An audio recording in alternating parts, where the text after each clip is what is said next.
are there plans to market those businesses directly and we just don't see it because we're the retail consumer? Or are there also additional plans for any joint marketing with any of these other entities?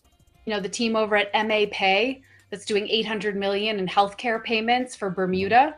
So that's a group that we've been working with. We have a business solutions team here that works with architecting a lot of those projects out, or helping and assisting like where that makes sense and is helpful. You've got CI that's tied in. There's some Italian government involved in CI. That's another project with national roots with the Italian government, and just making sure that those 4.5 million NFTs and how they're changing the way that rights and royalties like pass through and get paid out, right? That's really substantial.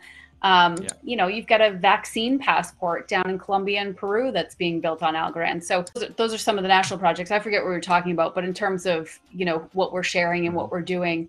The other part is, back to my MA Pay and Bermuda example, countries and large organizations don't always move that quickly, right? Especially when you're looking at moving them to a public open infrastructure. So I think, those that are at the forefront are really, it's really exciting to see them, whether it's digital securities or payments or national projects or DeFi stuff, it's good stuff. I think that has the Marshall Islands project been delayed? I believe that they have run into delays with their economists. I don't have all the latest details on that. I know it wasn't a technical hang up. I think it was more how they were working more broadly.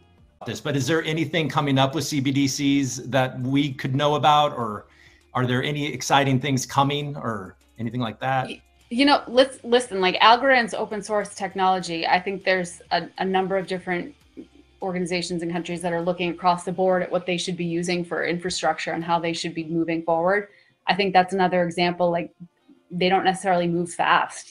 Banks have been around for, keep me honest, I don't know, 600 some odd years. It's changing the way they do business and all the component pieces that you need to think about when you really shift a central bank model to be more efficient and more open and inclusive.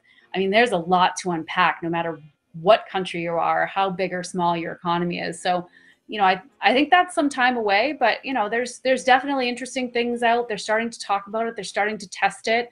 And we'll see what happens over the coming years.